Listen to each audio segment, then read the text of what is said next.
Okay, there we go. Got all the fingers welded. As you can see, all the little ringlets are on each of the fingers and right in the spots where I want them.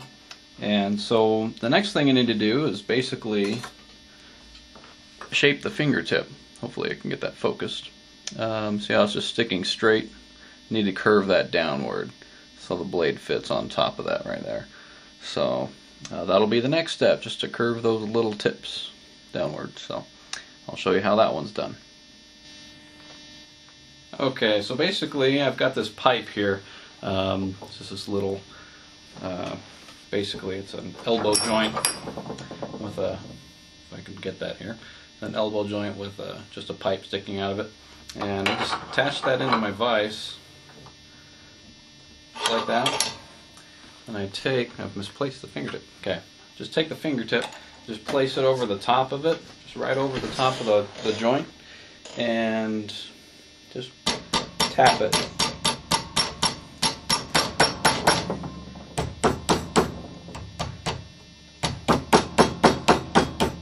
And just shape it basically around that joint. Okay, as you can see, that's been shaped downward, and then I just tap it like this and just round it out. Okay, so there you go.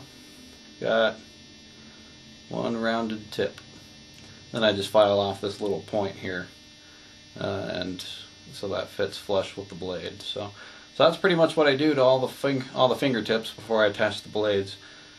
Then once that's done and all the pieces are cooled, then I attach all the blades. So that'll be the next step. Okay, I've got all okay, I've got all the blades. They're all prepped. I pre-polished them because you have to have them really clean in order for the solder to stick to them. I've got the blade and the fingertip clamped in the vise here, and we're just going to go ahead and attempt to solder it. And it's probably the hardest part of making the glove is getting the soldering right, because once the solder melts, it liquefies and it's very, very runny and can run everywhere. You just have to get really good at controlling it. And so we'll go ahead and get started with that. And this depends how long this takes. If this takes too long, I'll just edit it, so you don't have to watch me weld the whole thing, but at least you can get to see exactly how a blade is welded to the fingertips.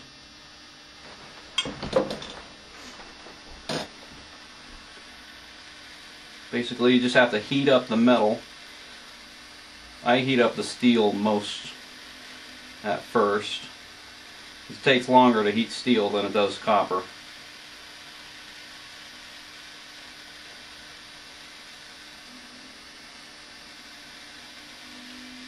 Okay, then you just start running the solder on the side of the blade until it sticks to it. Not getting anything yet. Oh, there we go. Yep, getting some now.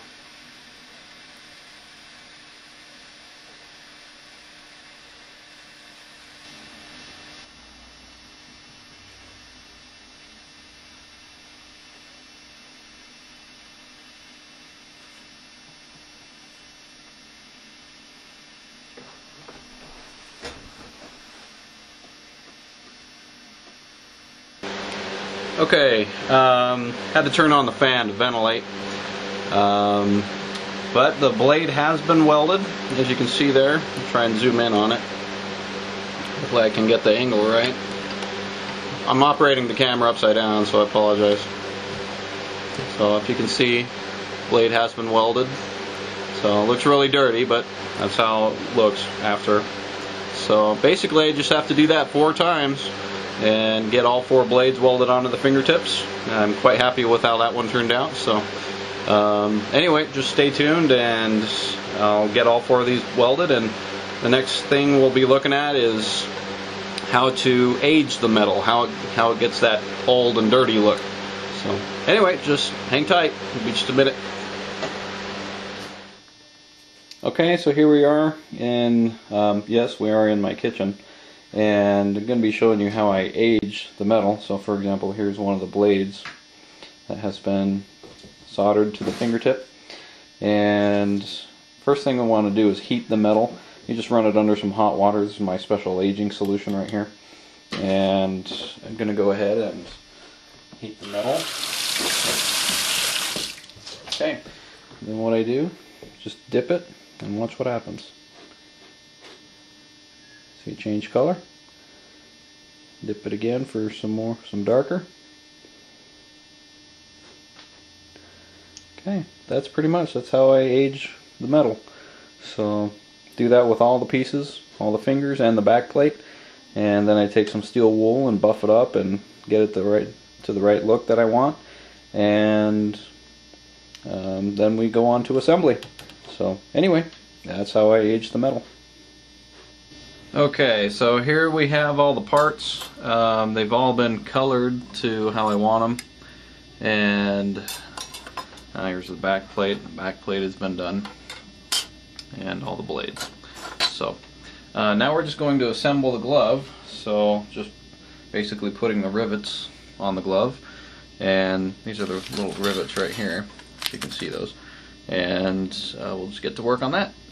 Okay, I've got all the fingers done. All the rivets are set in each of the fingers, okay, on both sides. Now the next thing what I need to do is attach them to the back plate. So I'm just going to go ahead and do this one. So I won't show you all the fingers, just so you're not bored out of your mind, but basically just bend it in the right way, okay? And just take one of the rivets. These are brass rivets, depending on the glove. The majority of the gloves that I make use brass rivets. So, okay. So once the rivet is in, I just put it in a vise here. Some people probably set their rivets other ways, but I just do this because it's simple. And, okay. Then I bend the finger down to give it that bent look, and bend it back up. Okay, so there we have it. We've got one finger on the glove, just like that, and just go on and do that with all the fingers. So that'll be the next step, and then after that, basically just attach it to the glove and you're done. So I'll show you the final product right after this, so stay tuned. Okay, well, the glove is all done. It's been attached, and the person that ordered this wanted a black glove on the right hand, and so here's the final result. And I'm actually pretty pleased with the way it turned out. Very happy with it, and like how it fits, how it moves. So, and I test all the gloves and make sure that they're operating the way they should be before I send them off to you. So anyway, that's how I make the gloves. So hope you enjoyed it, and hope you buy one. Take care.